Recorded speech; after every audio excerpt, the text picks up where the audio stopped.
All right, chapter 10, we're going to look at data and how to display it. In particular, we're going to look at graphs in a couple of sections on how to display data in terms of graphs. A third section, which is actually section 10.4 in your book, we're going to look at ways of analyzing the data, categorizing it, things like that, in terms of the average value or how far the values spread apart, stuff like that. And then our last section, which is probably my favorite section because it is interesting, just flat out, is looking at how people abuse statistics. Okay, so this is chapter 10. It's about statistics. And it is very interesting, very, very applicable because you see it all the time everywhere. So some kind of fun stuff. We're going to start with statistics that you would even use with the tiny ones. I know some of you want to teach the tiny ones and you're going, why am I in this math class where I have to take square roots and where I have to do this? Well, you know what? This one right here is something you actually see with the little ones. Okay, so the first kind of graph we're going to look at is called a pictograph. Have you guys thought or seen about pictographs before? Do you know what I'm talking about? Not supposed to say picture or picto. Picto. Yes, good question. It's pictograph. But it's a graph of pictures. I mean, that's what it is. I mean, that's where the word's coming from, yeah. So it uses pictures, uses a picture or pictures, to represent tallies within categories. And so you see pictures on a graph. So here's an example, and this isn't a particularly happy example, but we're going to make it happy and just have a good time with it anyway. We've got automobile accidents, not happy, but Automobile Club of America considers a holiday weekend to start Friday at 6 p.m. and last until Monday at 6 p.m.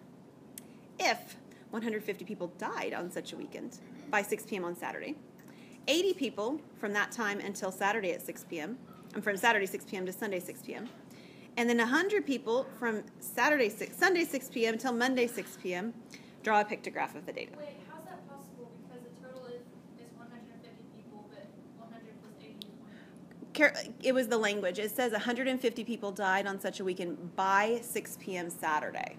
Oh, Saturday. Yeah. Sunday. Okay. Yeah, by Saturday. So basically you're saying there's 150 people on the first day, and it's not a calendar day, right? It's not a Saturday, but 150 people the first day. We've got, 80 people the second day, and then 100 people the last day. Yeah, so it's saying these are 3 different days, but they're not marking it the way we normally mark days, okay?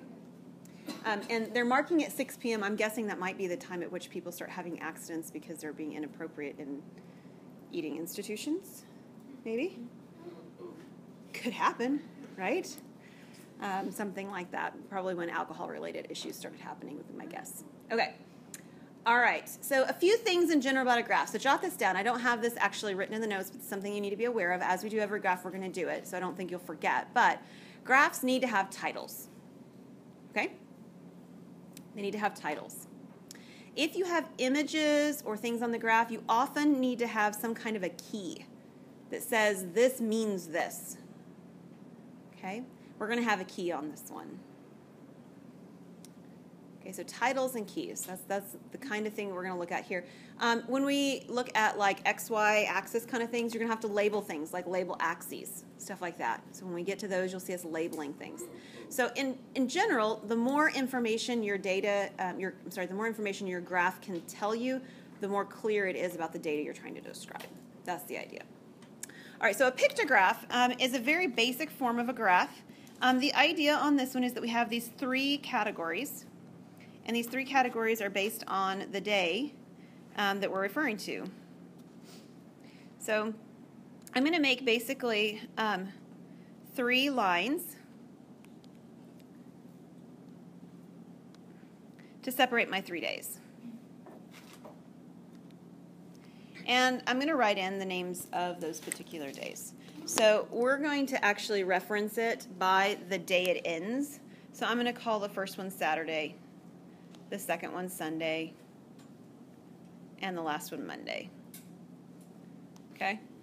And if you want to be much more specific and say Friday 6 p.m. through Saturday 6 p.m., that's fine. But we're categorizing it the way that they've described it. Okay? Now, we have a certain number of people that we're going to draw, quote unquote, on each of these lines. It wouldn't be practical for whatever image I create for me to draw 150 of them, right? So we're going to actually make whatever image we create represent more than one person. Now, in particular on this diagram, it might be reasonable to let it be, say, 10 or maybe even 20.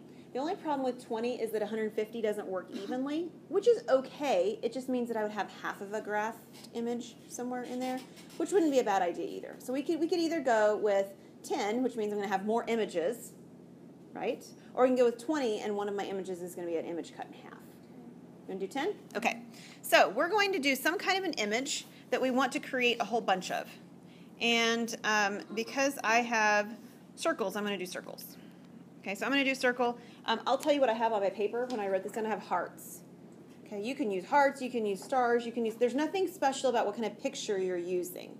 And so children will do this with, they'll do this with counting things, and they'll actually color something in, you know, like they've got little circles or whatever, and they color in the number of, you know, pennies that they have or something like that. So they're making some kind of a pictograph based on how much money they've got. So they color in 3 pennies, and they color in, you know, 5 quarters and something like that. And so they use colors, and the image is a circle in that case. So this right here is going to be my image, okay?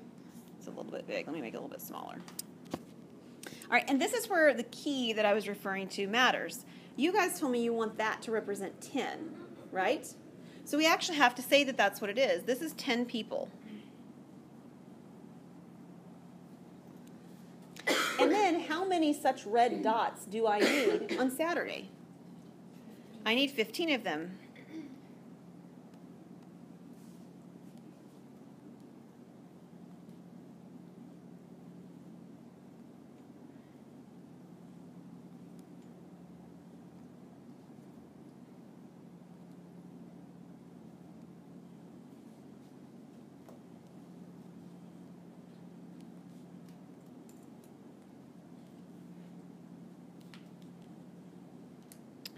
That's 6. This is all y'all's fault, you know. You made me think it make worth 10. How many? I've got 9 now. That's 12. I think I'm going to have enough space, though, so I mean, that's good. All right, there's my 15. And I'll extend my lines. All right, so how many am I going to have on Sunday? 8. So here's 3, 6, and I know that's 9, but it's easier for me to do that and then to remove one, so I'm going to do it that way.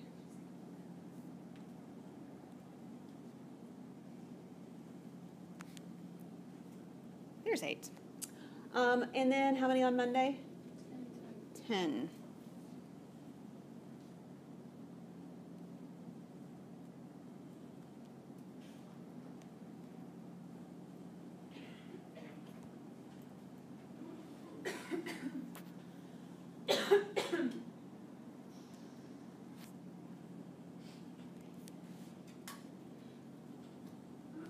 Okay, we're going to see if that's right. Okay. Now, this actually didn't turn out quite what I wanted, so I'm going to actually make mention of it here in just a second. But this is what we're looking for, right? We're looking for this number. Now, one of the things that didn't turn out quite right as I did that, because of the way I copied and pasted, is that they aren't lining up very well all the way along. In particular, over here toward the end, they're sort of looking all wonky at the end, you know what I'm saying? So it would be a good idea, because it's very difficult when you're looking at them to compare them if they're not lined up. So I'm going to make that change really quickly here at the end to reline up what I've got. And I'm going to shift them over just a little bit. So we do want to have them as best as we can. I mean, and I understand it's not always going to be perfect. We're drawing it freehand. But as best as we can to have them line up so that when we look at them at a glance, we know what we're looking at. We don't have to guess, okay? All right, so Saturday, Sunday, Monday, and I don't have one thing yet. A title. I need a title. So what might I title this graph? It's not going to be a very happy title, but what can I title it? Yeah. When? On a holiday weekend, actually, right?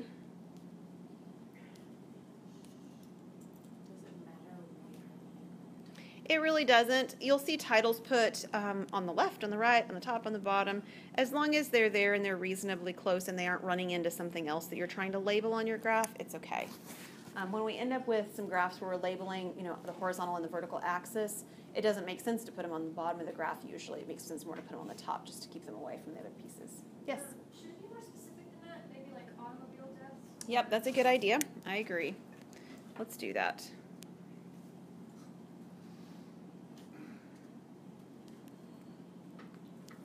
Okay.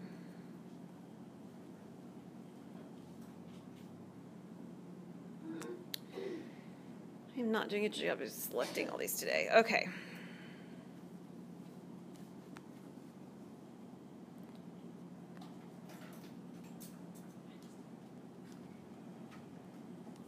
All right. Anything else we might want to include? Do we have pretty much all of it on there? I think so. If in particular it had some kind of a date, like if it says a specific holiday weekend, we'd want to include that. That doesn't say that on this particular one, but we want to include that if that's the case. Or a specific year, if it was that general or something like that, just to give more information about what we're looking at. All right, let's look at another kind of a plot. So this is very, very young kids are going to work with pictographs. Older kids sometimes do too, but even your little ones, they do pictographs. This is something you're going to see used, all right? And all the way along, we still expect to see titles on things. And a lot of times with the little ones, of course, the title's already on there as they're working. All right, another kind of graph. This is also something that young children will work with.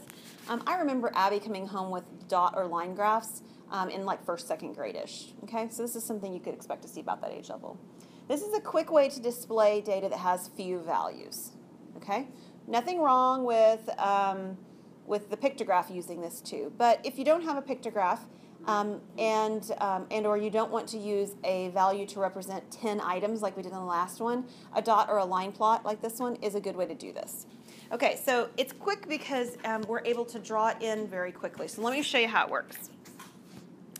My daughter actually had a teacher named Mrs. Good. Isn't that a wonderful name for a teacher? She was so sweet, too. So Mrs. Good was her pre-K teacher. So we're going to do an example. This is totally made-up data, though. It's not real data, okay? So the mass in kilograms of each child in Mrs. Good's class is as follows. So we've got a bunch of data, but it's not like a ton of data, right? And we're going to make a dot plot for the data. So what does a dot plot look like? Well, it looks a lot like a number line. We want our number line to start at the smallest value and end at the largest value. So looking at our data, let's figure out what those values are first. Which one is our smallest value? 39. And our largest? 49. All right, so we need a number line that at least includes that much information and probably not a whole lot more. We don't want it to look like we're trying to say that there should be more value somewhere when there's not or something like that. So we're going to make a number line with hash marks for every value from 39 up to 49. And there's a couple of things as you're doing this. These values need to look fairly evenly distributed, okay? Your graphs end up having a lot of meaning when somebody just glances at it, and we don't want them to be an abuse of statistics.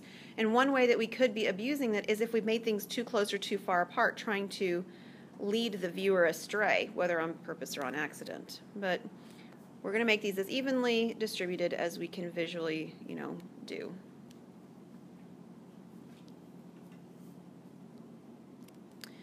And I'm running out of space. I hope you're not. I'll extend my line here at the end. Not too bad. Okay, so here's why it's called a line plot. Oh, you can see that there's a line on it, okay? It's sometimes called a dot plot because what we could put in here is dots. So let me show you what I mean by dots, and then I'll show you practically speaking what we're going to do instead, which is, I'm not saying it's not appropriate. It's just a different way of doing it. So we're going to take a look at the data one at a time. The first data point's 40, okay? And what you could see is you could see somebody put just a dot here at 40. Okay. Now, what we're going to do, and another way to do it instead of a dot, is to actually put a small x. Okay, so we're going to put x's, little x's. And we're going to do that for each data point. We're just going to go down the list, and I'm going to go from top to bottom down my list, but you could go straight across and go down the second list. It doesn't matter. So I've got a 40, and then I have a 42. A couple of things. Your x's should be roughly the same size. Don't make one x look huge and the other x look tiny. They should be at roughly the same height. So if I put two x's right here on 40 and 42, one of them should be about the same distance above as the next one, okay? So we're going to go down the list, 49 and 41.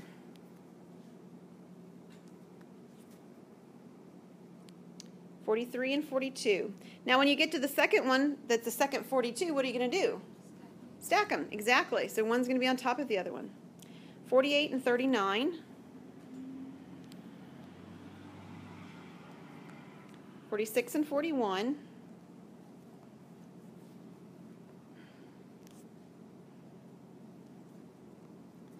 42 and 40.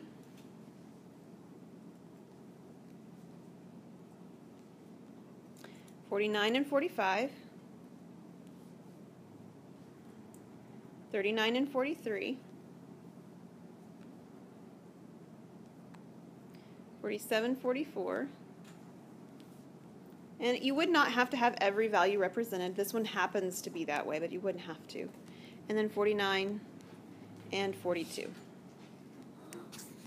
So at a glance, you look at this, and what does this tell you immediately?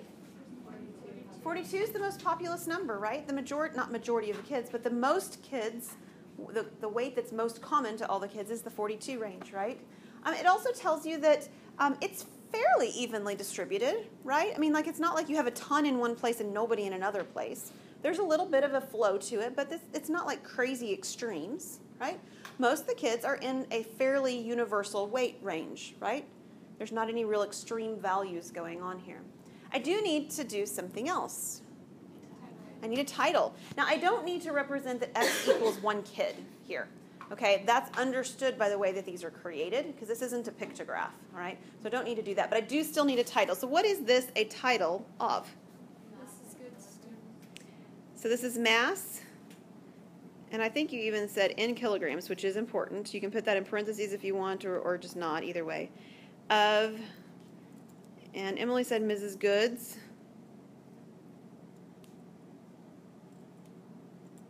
All right.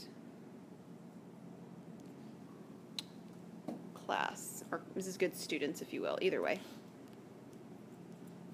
If it said what grade they're in, we'd write that down. If it said what year we were looking at, we'd write that down. I don't have that information on this one, but we're going to be about as detailed as we can, and that's about as good as we can get, right?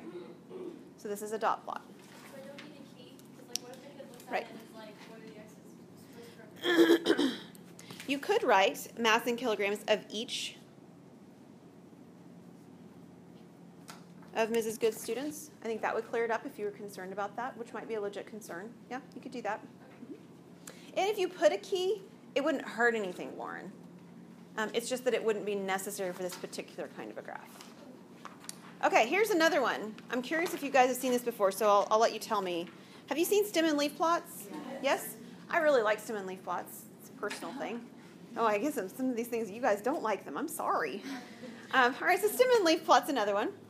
Akin, not akin, I didn't mean akin, but it says akin. They're very much like a dot plot, but they're drawn vertically instead of horizontally. So it's not the horizontal axis, it's a vertical axis.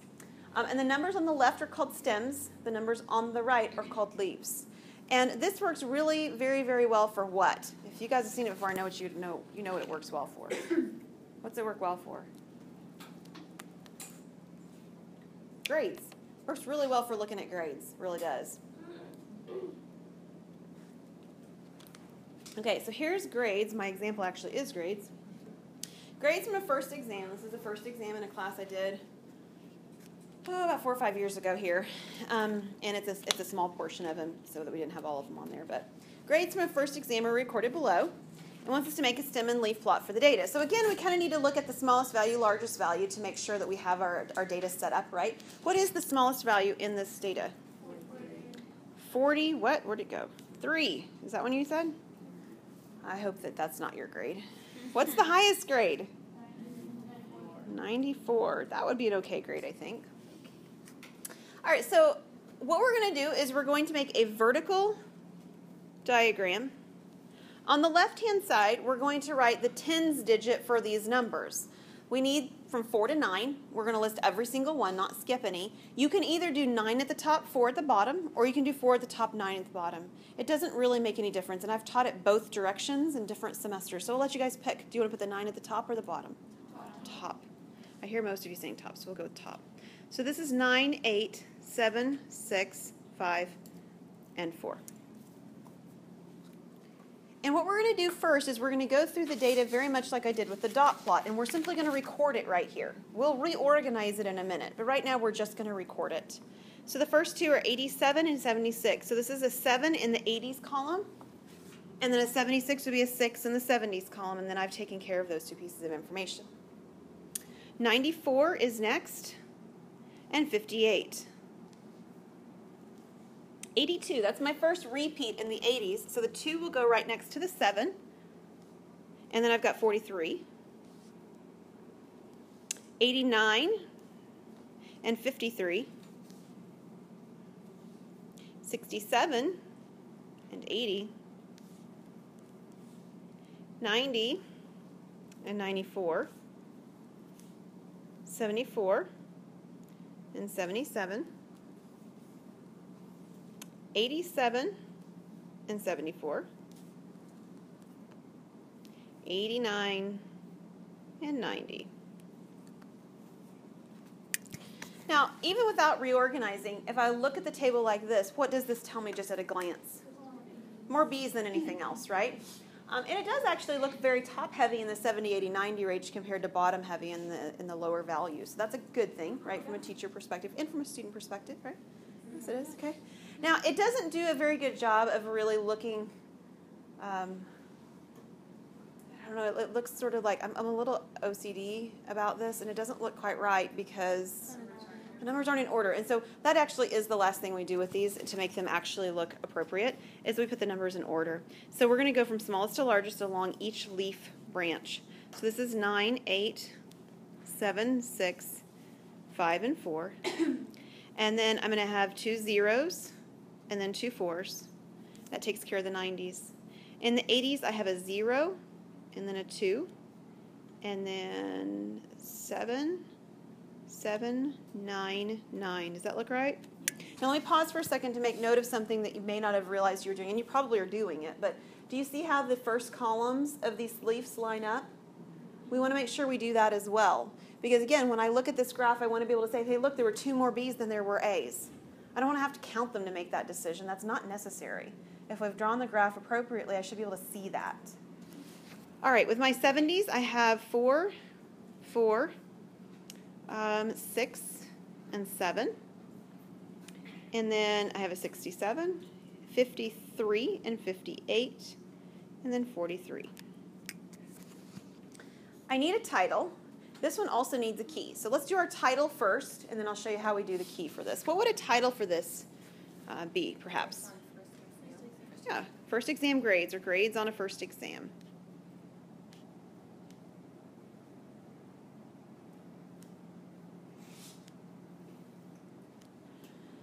Very nice. Here's the way a key looks on this.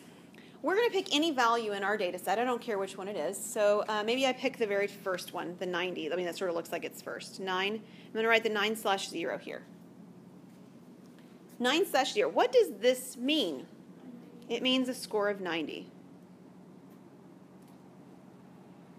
And that's all we write down. Okay? And it doesn't matter which one I pick. I just pick one of them that's there. And I tell you what it means, score of 90. Yes? Do we have to use score of 90 or just 90? You could say you could just say that it's equals 90 because we've already identified that these are grades, so that would be okay. In particular, this doesn't have to be used just for grades. It's very nice to use for grades, but like let's take a look back at our kilogram one. Could we, I mean these are a little bit bunched together, but could we do a chart like this with this? We could, especially if the weights were a little bit more dispersed, right? We could look at that, in which case a 43 wouldn't be a grade, right? It would be 4/3 equals 43 kilograms, something like that. So that's why we're putting the key on that. Does the key, do you have to put like the number furthest to the left in a row? Like do you have to put a 0 or could you do like 9? Oh yeah, you could do 9/4. Yeah, you could do any of them. It just makes more sense if there's one that's already in your table you choose, but you can choose any of them, sure. Yeah, so like you could put 5/8, even though the 5 and the 8 aren't right next to each other in your table. All right, back-to-back stem and leaf plots. So you already know what a stem and leaf plot is now. A back-to-back stem and leaf plot is really just 2 stem and leaf plots put together. And it's done so that you can actually compare data at a glance. Okay, so one of them will have leaves to the right, just like what we just drew. The other one will have leaves drawn to the left, which feels a little bit weird, but that's the only way we're going to have to do a comparison for these. Okay, so we're going to use the same set of data that we had before, plus a new set of data, and the new set of data is going to be scores from an exam 2. Same class, same students would be the idea. We're just comparing them. You might also do something where you compared it from one year to the next, right? Like I gave this exam last semester, I gave this exam this semester. What did the students do? Did they score, roughly the same? That kind of a thing. So you're comparing two sets of data somehow. All right, so this one is grades from a second exam, same set of students. And we're going to make a back-to-back stem and leaf plot. Now, I haven't actually made a stem and leaf plot for this data yet, right? So that's actually where I'm going to start. I want to make the stem and leaf plot for this data, and then we'll do the back-to-back part of it in a second. So let's do the same thing we did just a minute ago. What is my smallest value? 64. That's better than last time, right? What's my largest value? 99. Oh, there's a 99. You're right. Okay, and so we need to do it in the same ordering that we did last time. So we'll do 9, 8, 7, and 6. Now, we don't need the 5 and the 4 here. We will need it eventually anyway, but I don't need to write it right at the moment. And we're going to put the values in order. So this would be, we're going to put the values in. 93, 96, 98, 66, 67, 82, 92, 85,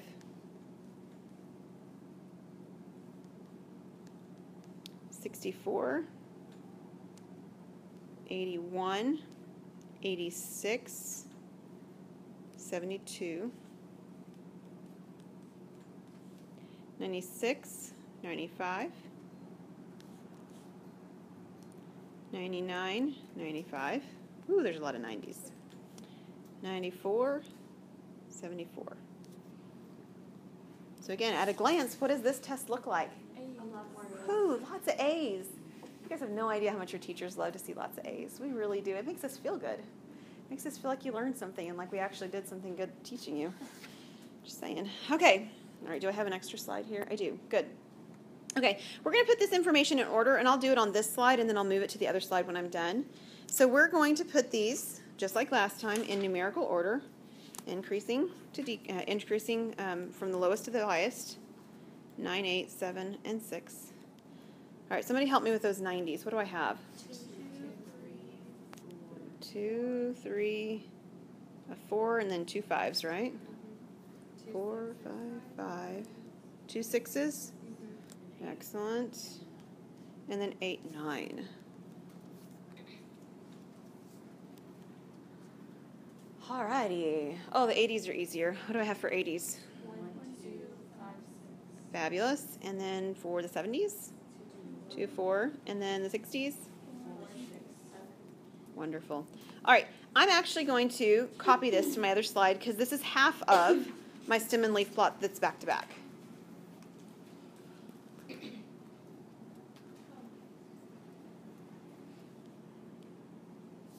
Okay, so how does the other half look? Well, the other half looks like me drawing a vertical bar on the left-hand side of my leaves. I know that I'm going to need 5 and 4, so I'm going to go ahead and put those in down here at the bottom. And then what I want to use is I want to use that other data, but I want to record it in smallest to largest from the inside out. Okay? So, like for instance, the first line has 0044, right? So I'm going to put the 0044 on here, but I'm going to go 0, 0, 4, 4. So it kind of looks backwards, right?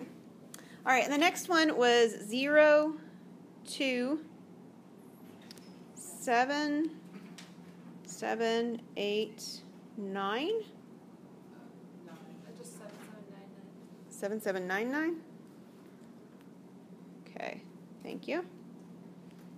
And then I had 4, 4, 6, 7. Is that right? Yeah. Okay. And then 7 on the line 6. 3, 8 on line 5, or row 5 or whatever. And then a 3 right here. Okay, so when you're comparing these, you can make a lot of observations just visually without even looking very closely at the numbers. So what are some observations you can make? They did a lot better on the second exam than they did on the first. They did, and I didn't calculate anything, did I? I just looked at it. They did a lot better on that second exam. For several reasons. Tell me one of the reasons you say that, Amy. Because they were now like 50s and 40s. Yeah, there's nothing in the lower end. Those 50s and 40s just don't even exist. What else tells you they did a whole lot better? There were a lot more A's. You got this long list of A's. That's also something that's very visually appealing to us when we look at it. You might look at the first set of data and look at the fact that it looks more like a a curve, right? Which is interesting. It looks more like we're doing something like this, whereas this one looks more like this. Not good or not bad, it's just an interesting observation that the data distributed itself quite differently. We do need a couple of things. What do we need on this? Title. What else? Key. All right, so somebody tell me a title I might have. Comparison of Yeah, it's a good idea that we talk about that this is a comparison of what? exams number 1 and 2. First and second exams. Where are the first exams? It might be a good idea to actually mention that. I mean, that's a natural place to put them, but Can you just to be real clear. label it that? Huh? Can you just label it that?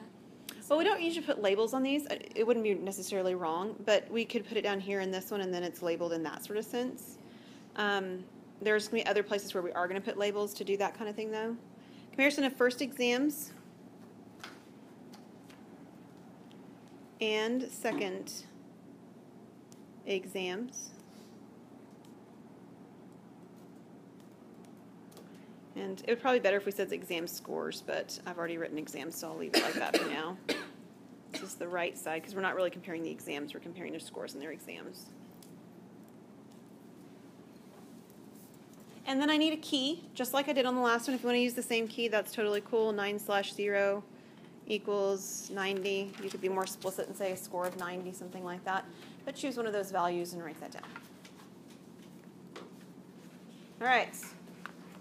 So far, so good? Okay. The next one's called a grouped frequency table. Grouped frequency tables work really well when we put things into categories or groups. So again, this kind of is a nice display for grades, because we tend to sort of group things together naturally as this is the A range, and this is the B range, and this is the C range. Even if the grading scale is not your typical, 90 to 100 is an A, and 80 to 89 is a B. We tend to have this sort of a grouping together, and that's why we give it its own names, like A's, B's, C's, and so forth. But there's other things that we group together that way, too. So can you think of anything else where you might group something together in a category like that? What's that? Types of clothing. You could talk about types of clothing. Somebody comes in and you wanted them to count how many things were in their closet or something like that. So that kind of data is not really numerical data, right? You're looking at something that's really something like a category data. So some other category data might be if you were calculating something where you were counting males versus females, freshman, sophomore, junior, senior, right? You're doing something where there's this natural, or maybe it's a superimposed, maybe you impose it, grouping involved in something. That's where you're going to get grouped frequency distributions or grouped frequency tables.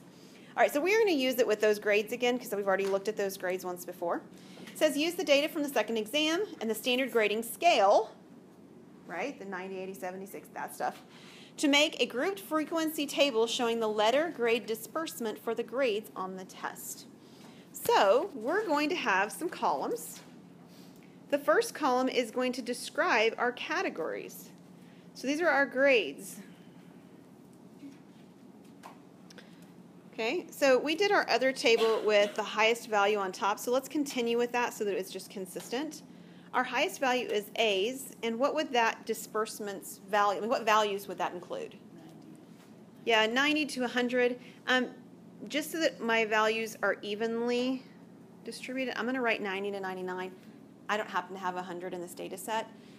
Typically speaking, grades is kind of an exception, but typically speaking, these categories, if they are created by you, are exactly the same value length. All right? So A's are weird because they go from 90 to 100, which is actually 11 values, isn't it? But everything else is 10. So it's a little bit fuzzy with the grades thing. But if you were dividing up a data set otherwise, you would want to make sure you're dividing it up evenly. So I'm going to put 90 to 99 just to remind you of that. B's, of course, would be the 80 to 89. C's would be 70 to 79. D's would be 60 to 69. And then we end up with something weird if we had lower values, because the last category, yeah, 0 to 59, right? So yeah, that's obviously awkward with what we have, in terms of grading scale. But this is all the data we have, so we're good with this data as it's described. But typically speaking, you're going to create categories that are the same width. Okay, the class, it's called a class width of a category. All right, the next column is a tally column. The reason a tally column is so helpful is because you can actually mark things off as you put it in categories, okay? Now, technically, let me show you what I'm going to have as my next column so you can see why the tally column feels a little bit funny to have. The last column is going to be called the frequency column, and all it's going to do is to write down the number of tallies in the tally column.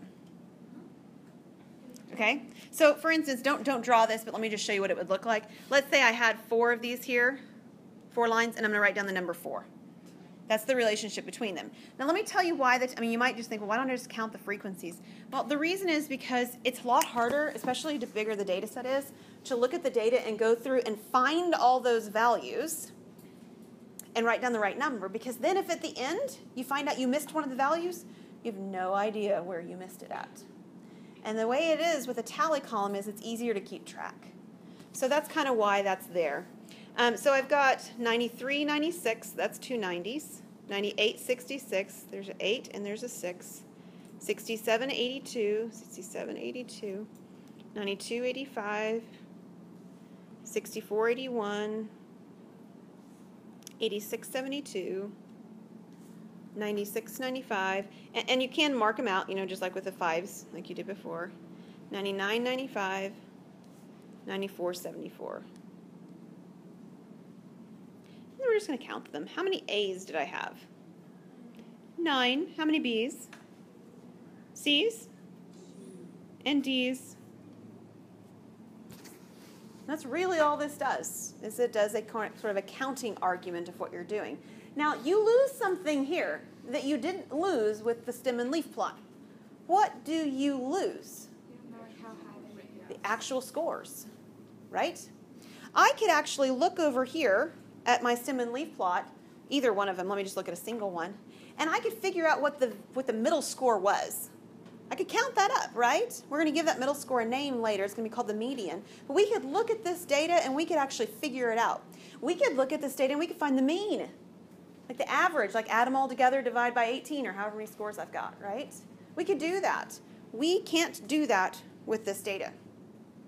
It's missing. So there are some limitations with that. I am missing something, however, still. A title. So what kind of title might this be? Yeah, it's still grades on a second exam. You're going to get tired of writing that down.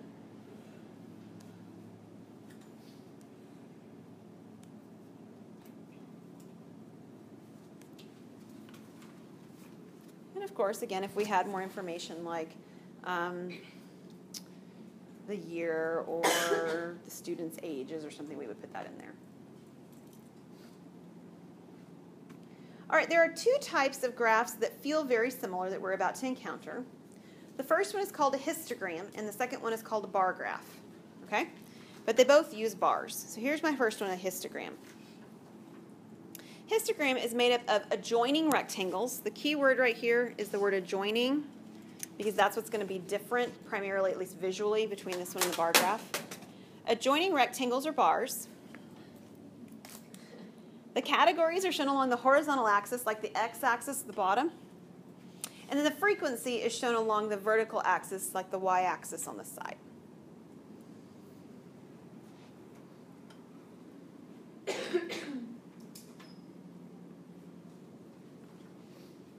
We're using our favorite second exam still, and we're going to do some information with that. It says, using the grouped frequency, that's the one we just created, table in example 5, construct a histogram showing the numerical disbursement for the data from exam 2. So this is going to look like a bar graph, okay? And even as I say that, you have an image in your mind of what that might look like. The bars do have to touch according to what this says in terms of what a histogram is. All right, so first we're going to draw, an axis like so. Now, typically we have smaller values on the left, bigger values on the right. You could justify this and say that you really want the A's listed first to the F's listed last kind of thing. That would make sense with this data. But most other data, besides grades, we don't do it in that order, right? If you were looking at the kid's mass in kilograms, you wouldn't put the heaviest kid on the left and the lightest kid on the right. That just wouldn't, that's not how we think about graphs. So just for the sake of being clear that that's normally how it does it, I'm going to use my lowest values first on this one and go to the highest values, since that's how most data actually ends up looking. Now, we're doing it with grades, and the grades had a grading scale from 60 up to 99, according to my grouped frequency distribution. So we're going to start with 60 here. And we're going to do our very best to make sure that these hash marks are evenly dispersed. 60, 70, 80, 90. And I'm going to mark 100 just so that they're all in increments of 10. And this is the place where I need a label. I've got an axis down here. What are these numbers representing? These are scores.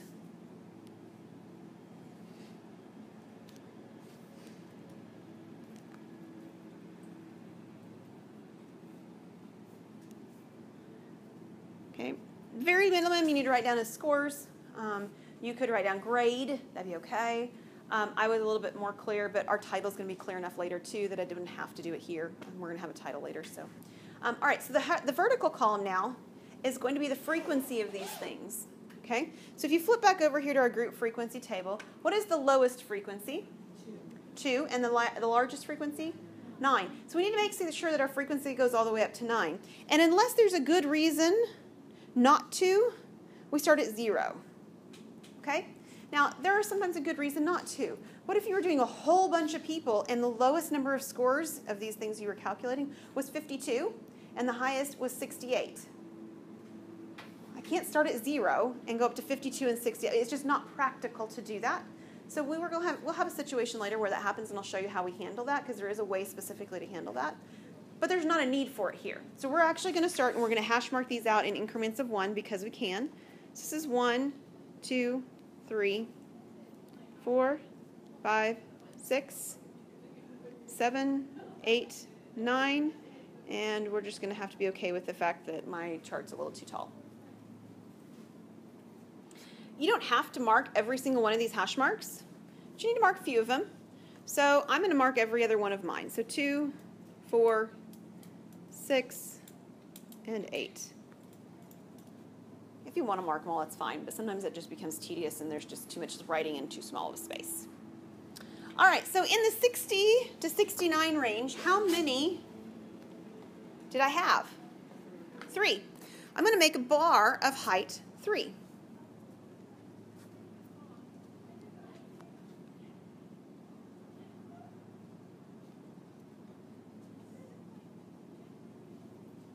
Hang on a sec.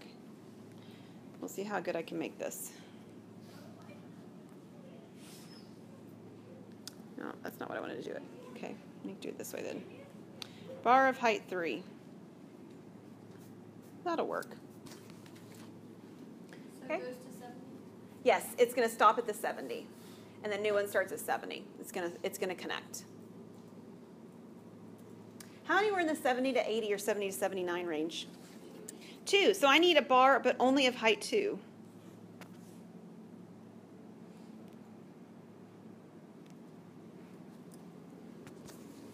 How many in the 80 to 90 range? 4.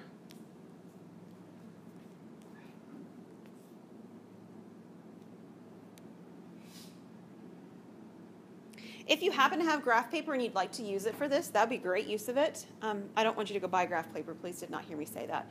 You can also find some online and print it out if it helps you to keep things a little bit more organized. And then the last one, the 90 to 100 or 90 to 99 range. 9. That was 9.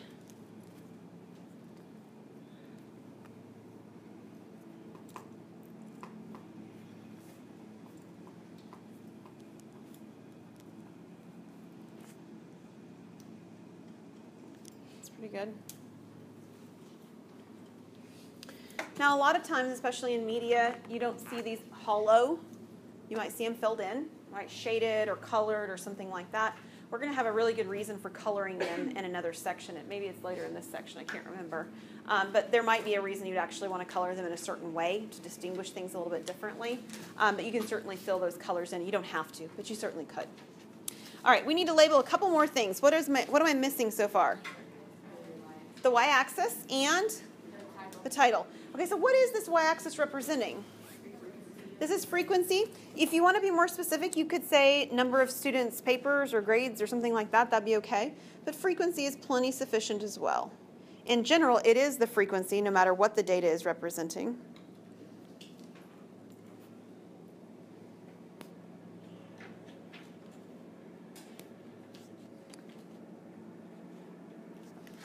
And then I need a title for this. What might my title be? Yeah, we're kind of bored of writing that one. We'll just write it again.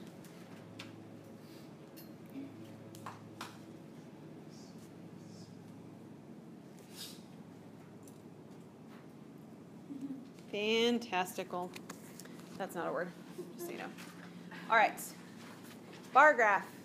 Told you there was another one. Bar graph. Much like a histogram, but there's spaces between the data, and it's really usually depicting categorical data. So I know that A's, B's, and C's are categories, but it's sort of a contrived category. I mean, like, we created it, right? When I was a little girl, I mean, like until like 7th grade, that wasn't the grading scale. And maybe some of you guys came from schools where that wasn't the standard grading scale. There's nothing about this grading scale that we use that's really like God-given thing, right? It's really not. We created it. This isn't a man-made thing, okay? We created the categories. Categorical data is usually something that's more naturally defined. For example, male, female. It really doesn't make any sense for those two categories to be adjoining, right? But it's really hard for me to say 89, 90. Big difference, right? All of you at some point have had a grade where you're like, man, by the skin of my teeth, or, oh man, I can't believe they didn't round that up, right? There's some sort of a sense of that being an artificial differentiation, okay? But a lot of categories, that's not the case, okay? So we're going to do this next one with the data we already have because I didn't want to create new data for us and have to go all the way through that. But what we're going to do is each of our categories is going to be a separate bar, and it's going to represent the letter grade, okay? So we're going to draw exactly the same thing we had on the last slide, okay? But they're going to be non-adjacent. That means not touching bars. And what's going to be underneath them is the letter grade they're representing instead of the scores they represent, okay? All right, so we're going to take a look at this. We still have to take a look at writing these categories. And I'll still do it with the D on the left. And just so that it's smallest to largest in terms of the way I do values. But you could do it with the A on the left. It doesn't really matter. Okay, now one of the things you'll notice, there's a couple of things. You'll notice, of course, that my bars need to be the same distance. I mean, the same width. Let me use that word. Not only do they need to be the same width, but they need to be the same distance apart. So like the space that you're seeing here and here and here, those should all look fairly consistent. Okay, the space between the bars. Your frequency, same idea as before. 1, 2, 3, 4, 5, 6, 7, 8, 9. I've made mine a little shorter this time, apparently. And then you're going to label them, right? 2, whoops, that's a little too high. 4, 6, and 8. And you're going to draw bars the same heights that we had before. So the first bar was at 3. The second bar is at 2. The third bar is at 4. And then the fourth bar is at 9.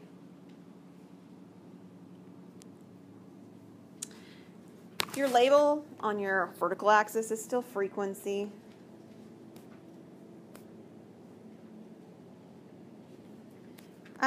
Your label on your lower axis probably should reflect something a little different than the last one. What do you think you might write for that one? Grade.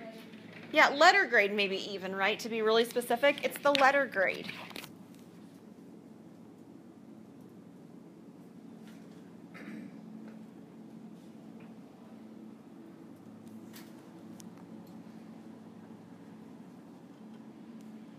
And if you want to say letter grade on a second exam, that's fine. We're going to have the second exam in our title, so I'm okay with not being there too.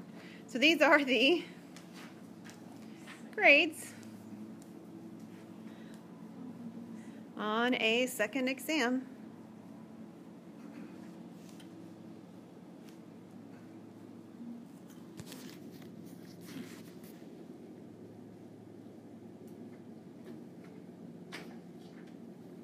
And then if that weren't fun enough, we're going to do a double bar graph. Oh yeah, it's happening. You ready for it? Okay. Double bar graph. Did everybody get all that written down? I'm sorry, I don't mean to be rushing you. Are we okay? All right, double bar graph. Comparisons, kind of like the back-to-back stem and leaf plot, and that's the purpose of it. Okay, we're going to be able to use it for comparison's sake. We're going to do this with grades, we're going to do this with a bar graph, not a histogram, and that actually makes a lot of sense given the data from exam 1. Now, I mentioned when we did this group frequency distribution that's a little bit awkward if we had grades in the F range, right? Because the F range is so much larger. I mean, it encompasses a lot larger of a display of values. I mean, like, honestly, if somebody gets a 3 or a 4 on the exam, that is quite different than getting a 58. But they both get an F. I mean, so there's just really awkward feeling to it. Whereas, really, if somebody gets a 62 or gets a 69, they're a lot closer at least, right? So there's something a little bit awkward about it. But we're going to do this with a bar chart, and we're going to sort of ignore that awkwardness and do this as categories, okay? So what does it look like? Well, the data that we just created is going to be part of the data. It's the second exam data. But we're going to also use the first exam data as the comparison graph, okay? So go ahead and draw your XY axis or your horizontal vertical axis, just like you have done that on the last 2 examples. We're going to still have the same frequency. The highest frequency that we actually need is actually a 9. And if you go back to your back-to-back stem and leaf plot, you'll see that. There were 9 A's on the second exam, but there was nothing that high in terms of numbers of values in the first exam. So still our frequency only needs to go up to 9.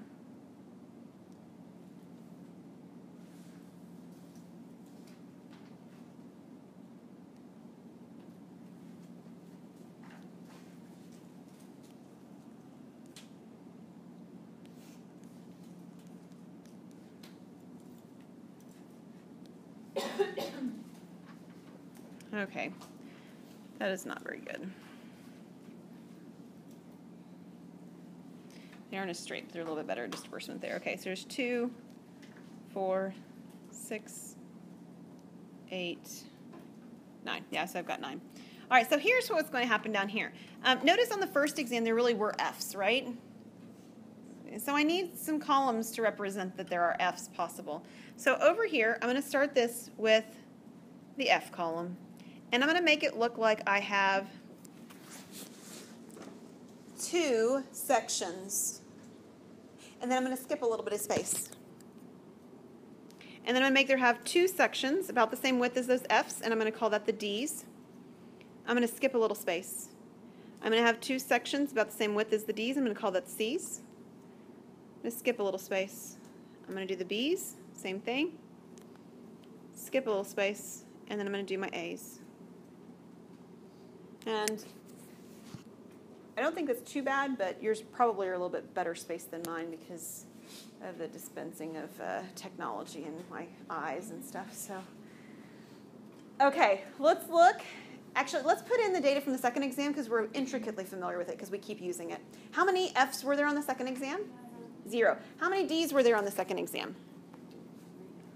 There were 3. So I need the D height on the second exam, so that's the second D column, to be 3.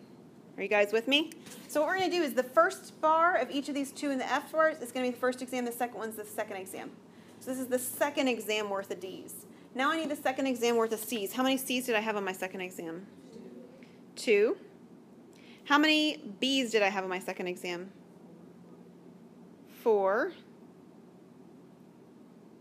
I think that's pretty good. And then A's, it was 9. We liked our A's on that exam.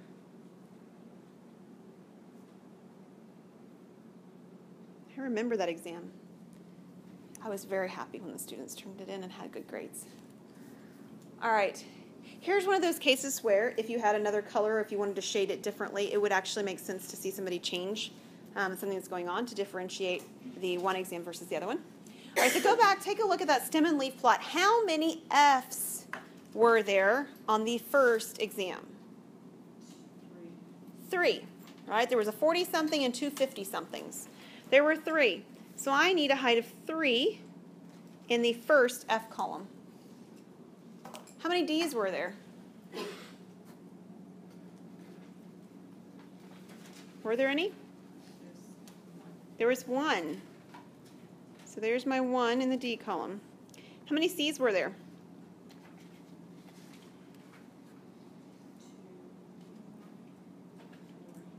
4?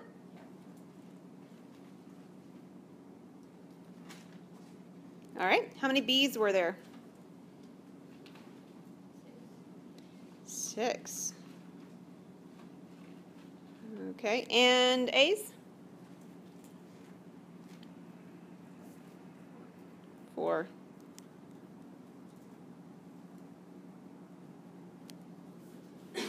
And just realistically, what you'll see a lot of times when you see stem and leaf plots is you'll see some shading going on. Not stem and leaf plots, but bar charts like this, is you'll see some shading going on. Even if you don't have colors, you might see the boxes shaded sort of top down, left to right, kind of diagonal like this for one set of bars. And then using the other color or another pen, even if it's not a different color, shading it in the opposite direction like this. Or vertically or horizontally or something like that to differentiate them. You're just trying to give the very clear picture that these mean different things. These bars are not representing the same set of data. It's a pretty fancy looking chart, right? Yeah. Not too bad. I need some labels though, don't I? All right. Tell me what I'm going to label my horizontal axis. Students' grades. I'd like to have the word letter in there just because I am categorizing it with the letter of the grade, not the actual score of the grade. So you could do letter grades or students' letter grades. Again, you could say something about the first exam, the second exam. Our title is going to say that, so I'm not too concerned about it. What's my vertical axis going to say? Frequency.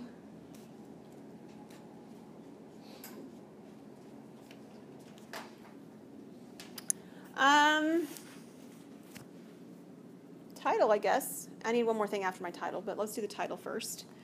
What do you want to say? Comparison. Exam 1 and 2.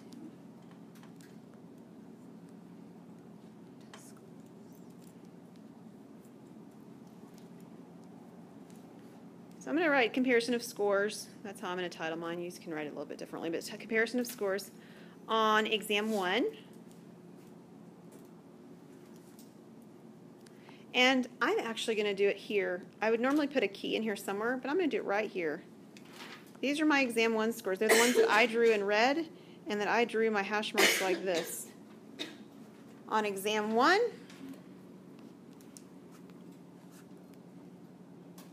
and exam 2. So yes, we would expect exam 1 to be on the left, exam 2 to be on the right. But this gives us further clarity in the fact that it's the case.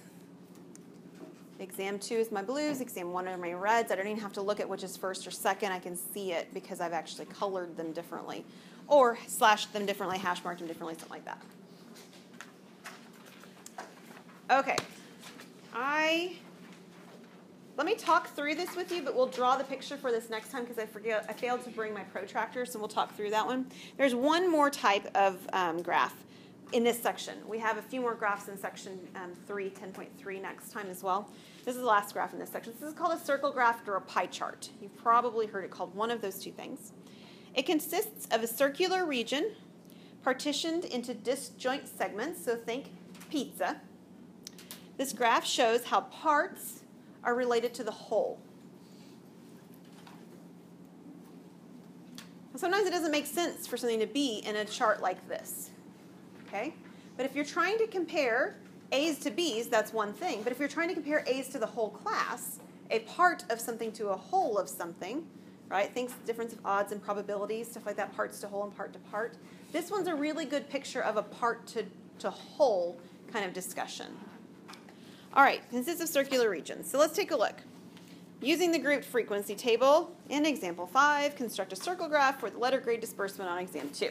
Now we had A's, B's, C's, and D's. And what I'd like for us to do before we stop the section today is to write down how many of these there are, the percentage it is of the whole data, and then we're going to do one other thing at the end of that. So how many A's were there? I have a question. Yes, Lauren? I'm sorry, I forgot to ask. It's okay. Whenever I was younger, I remember them having put the numbers on top of each graph. Is that okay to do? Oh yeah, you could do that. Okay. I'm not sure if your book does it or not. I haven't noticed that they do that. Okay. But yeah, you could do that where you actually wrote like, I think this is what you're saying. You can tell me where they wrote like a 3 here. Oh, hang on. Is that what you mean? Yeah. So like. Yeah. So you could actually see the height without having to go all the way to the left? Yeah, that wouldn't be a bad thing. Would not be a bad thing. Okay. There were 9 A's. How many B's were there? 4. How many C's? And D's? Excellent. And so this is, if we're thinking about sort of creating a chart just to give ourselves some perspective, this is this is the frequency is what it is. That's what I just wrote down.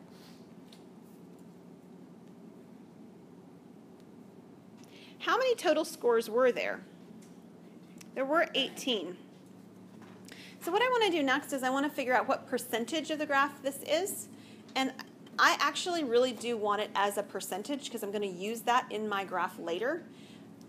But it's also going to be helpful for me to know it as a decimal. So I'm going to actually write it down twice, not because I don't think you can look at that and think about it, but because we're going to use both pieces of information. So as I figure out what this is in terms of a fraction, percent, and decimal, we'll do fraction, and then we'll do decimal, and then we'll do percent, which is something you guys are all very, very well versed at this point, right? Okay, so fractionally, this is 9 out of 18. What's the decimal for 9 out of 18? 0.5. And what percent does that represent? 50%. Fantastic. What would 4 out of 18 be?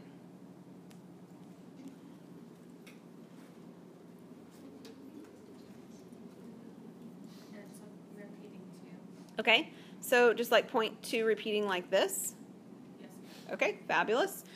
Percentage-wise, we're going to do it to the nearest whole percentage. That would be 22%. I realize that rounded something. That's just a necessary evil sometimes. The next one is 2 out of 18, which is 0.1 repeating, which is 11%. And the last one, 3 out of 18. What's that one? It's also another repeating something, but 0.16, and the 6 is the only thing that repeats, right? Yes. Okay, which would be 17%. Okay, there's one more thing we're going to do, and then we'll actually draw the graph next time.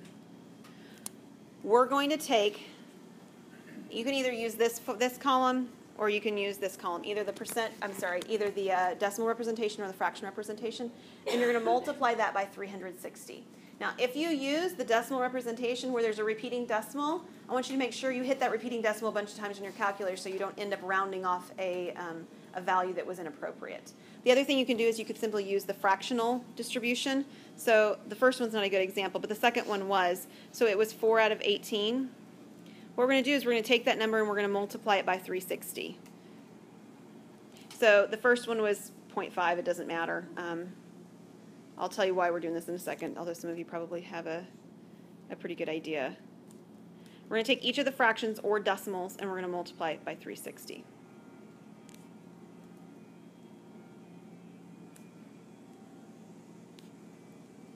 Let's get the values, then we'll talk what they meant, and then we'll go. What is 0.5 times 360?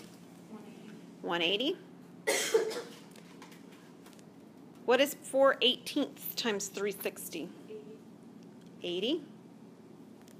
What is 2/18 times 360? 40. 3/18 times 360? 60, right? Yeah. Why did we multiply by 360? We're going to do this out of a circle, and a circle has 360 degrees. We're going to use these degrees, and we're going to use protractors to actually draw them, okay? So if you have a protractor, bring them with you next time. If not, I'll have several with me. I'll have them with me when we do the exam at the point when we do this. This is the only time you're going to need them, is this one little bitty piece. That's it. Okay?